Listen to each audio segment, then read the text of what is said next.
Right now I'm currently at work, so I decided to make a couple videos. So today I'm gonna make a video to tell you guys about my pregnancy. So the day that I found out what Sophia was at my 5.5 month ultrasound. So I started showing when I was 6 months pregnant. That's why my mom didn't find out that I was pregnant, because you couldn't tell, and I was scared to tell her. But I'm actually gonna make another video telling you guys how I told my mom. Throughout my pregnancy, I actually didn't have bad morning sickness. I would just hate the smell to certain food. Like in my town, there's a farmer's market every Thursday, and I used to every Thursday I would buy a baked potato. Until like halfway through my pregnancy, I hated the smell.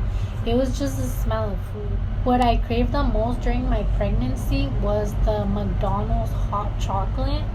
I would actually go every other day for hot chocolate. Even after I stopped going, the manager from McDonald's seen me when I went in one day, and he asked me, "Did you have your baby already?"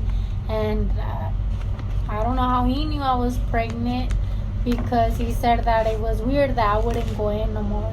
So even the manager knew that I was pregnant, because I would always go for a hot chocolate.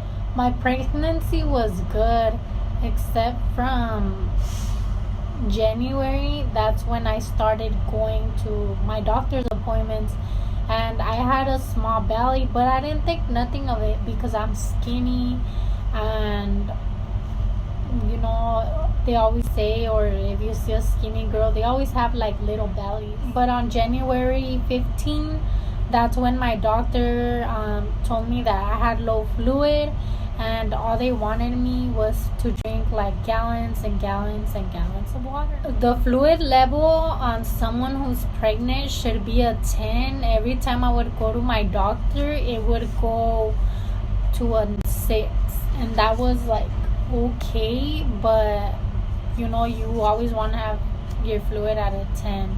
So my doctor would start scheduling me an appointment for every week just to monitor my fluid and check everything was alright. And then on February 15, I had an appointment at my doctor's for the class I was having, and she looked at me and she told me, "What are you doing here?" And I was like, "What do you mean?" And she told me, "Right now you should be at the hospital. You have really low fluid. It's at a 3, which that is dangerous to have your fluid really low." So she went to go talk to my doctor real quick while I was waiting for her in the room. And when she came back, she told me, "You need to go as an emergency to the doctor. You cannot be waiting because your fluid is really low." She didn't even know why my doctor didn't tell me that I had low fluid, especially like really low fluid, the day before when I had gone to my like weekly appointments. So after I got out of the doctor, I walked home and I told my stepdad if he could take me as an emergency to the emergency room. So once I got to the hospital, I let them know everything, and they took me up to the labor and delivery room, and they got an ultrasound tech to come and check my fluid. And once they checked my fluid, it was still low, so they put me an IV, and they told me they were gonna keep me overnight to monitor me, and they would schedule me for an ultrasound for the following morning to see if my fluid went up. So on day 17, I talked to one of the nurses, and they had done me my ultrasound, but my fluid was still low. And they wanted to deliver the baby, but the baby wasn't 37 weeks yet. I think I needed 2 more days till I would be 37 weeks. So they wanted to wait, so it would be fully 37 weeks. And then on the 18th, they wanted to try something. They wanted to insert a little pill to see if it would get me into labor. So on the 18th, they had just inserted half of the pill, and they were monitoring my contractions. They would come in and they would ask me, "You're having contractions? Do you feel them?" And I would be telling them, "No, I don't feel no contractions." So on the 18th, when I was feeling no contractions, the doctors came in maybe at 7, and they had told me that they're just leaving me to rest, and then the next day they would put the other half of the pill. So on February 19, once they tried both pieces of the pill and nothing would happen, I wouldn't go into labor, they just left me to rest. And on the 20th, around 8 p.m., they said they were gonna induce me with Pitocin. In the delivery room, it was my mom, my older sister, my little sister, my mother-in-law, and my boyfriend. They would go every single day for the 5 days that I was in the hospital. So after they had started the Pitocin at 8, the nurse told me that every hour they would bump it up 2 little points. So they started bumping the numbers up by 12. I was kind of feeling contractions, but nothing like too big, too painful.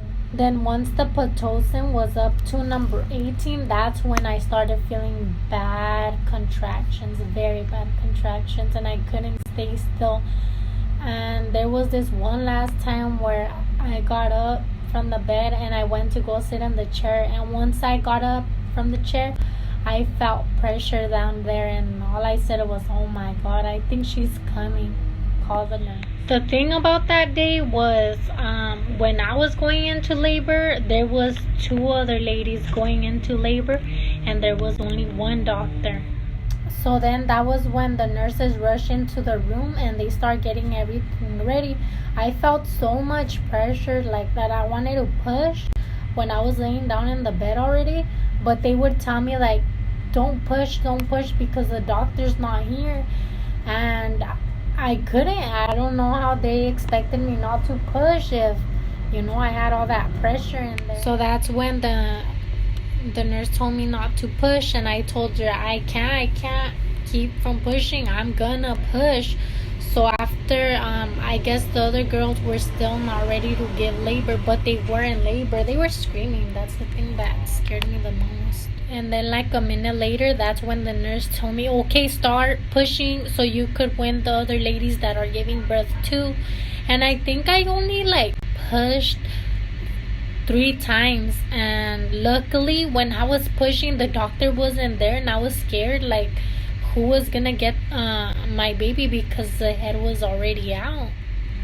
So once the doctor was barely walking in, and he didn't even have his the white coat thing that they put on. So once he put one hand in and he was barely gonna put the other hand in, that's when I pushed for the last time, and luckily he finished putting his robe on that he was literally able to get my daughter from falling or something. She was born February 21 at 5:15 a.m. exactly 5 pounds. They had told me if she was less than 5 pounds, she was gonna go to the NICU, but luckily she was exactly 5 pounds and she didn't have to go nowhere. And I forgot to mention, no, I did not get no epidural because it did scare me to get a shot in my back. I'm scared to get shots, and I just told myself I'm gonna go through it because my sister nor my mom never got the epidural. It was the most painful thing I've ever gone through, but I would go through it 10 times over and over again, even though I did rip a little bit, but it was worth every second, even though it seemed like it was the longest couple hours of my life. Thank you for watching this video. I hope you guys like it. I'll be uploading more, and subscribe.